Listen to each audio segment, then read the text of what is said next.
Ni vamos a comenzar empezar a grabar. Ahí sí. Ya. Bienvenidos todos. Gracias por conectarse todos aquí. Yo sé que a medida que vamos a ir avanzando, se van a ir conectando más en el camino, así que agradecidas por conectarse y tenemos al invitado aquí, a nuestro doctor, psiquiatra Pablo Díez, que psiquiatra infanto-juvenil que trabaja en el hospital de Hernán Enrique, de acá de Temuco.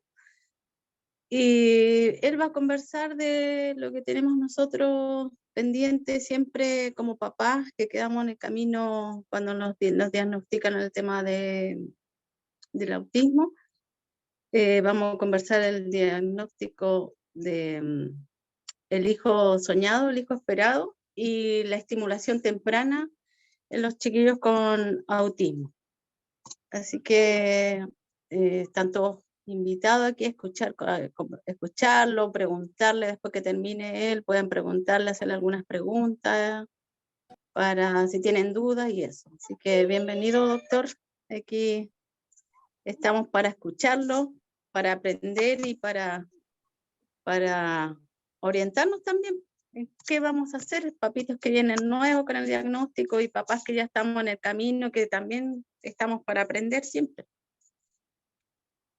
Muchas gracias, Claudia. Bueno, yo muy agradecido de la invitación. Tuvimos algunos problemas ahí como de coordinación al principio de las 20 horas, pero finalmente salió. De verdad para mí es un honor estar participando acá, más cuando sin querer fui testigo de cómo nace Alunea. Vi como Claudia fue gestando, de repente llega con esto, no, tenemos una organización, ya con personalidad jurídica y todo, y fue ver como parte esto desde la necesidad muchas veces del acompañarse, de ir resolviendo dudas. Hasta el día de hoy me toca ver muchos papás, mamás que en la desesperación por ayudar a sus hijos de repente eh, hacen cosas con genuino amor de querer ayudarlo y a veces no es tan bueno. Entonces, mucho parte esto de las dudas, y no hay que olvidar que hay gente que se aprovecha y que promete cosas y todo esto. Entonces, yo creo que hacer estas como oportunidad de conversar con ustedes, de poder resolver dudas, es para mí muy grato. O sea, de verdad yo estoy muy, muy agradecido.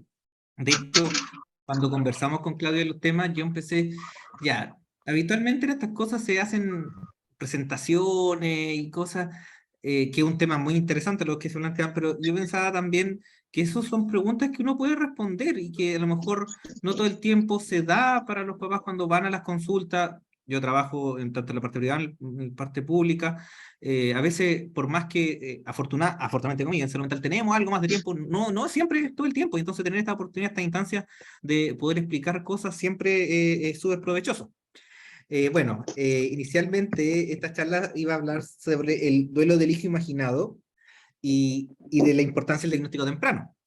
Y yo pensé, sí, pucha, sí son dos preguntas muy buenas. Entonces ahí le planteé a Claudia que si podíamos hacer otra dinámica, que era que los papás que son de la agrupación o que participan activamente tuvieran preguntas, enviaran preguntas y que a lo mejor yo podía ir respondiendo a lo que ustedes necesitan, básicamente, más que a lo que yo creo que a lo mejor hablar técnicamente y cosas que a lo mejor puede ser interesante, pero no es tan práctico.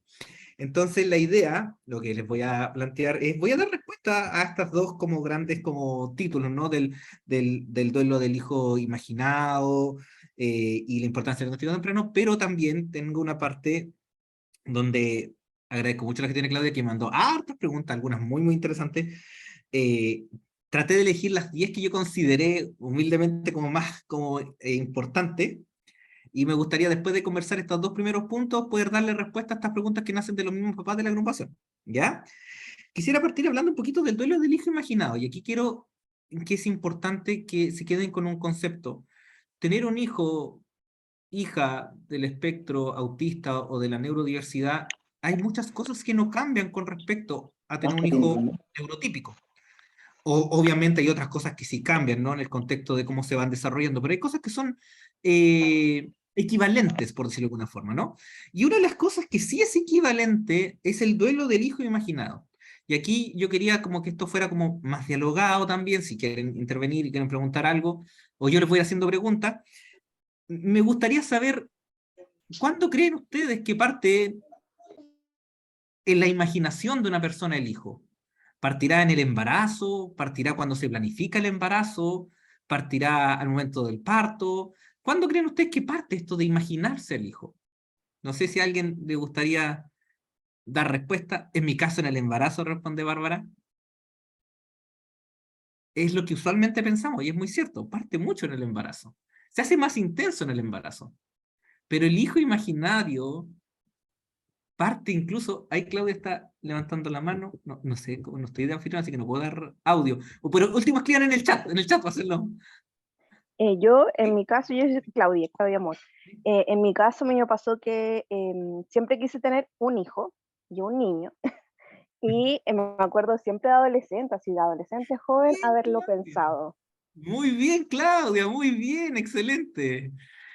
Mira, si bien todos dicen mayoritariamente en el embarazo, claro, ahí se hace más vívido.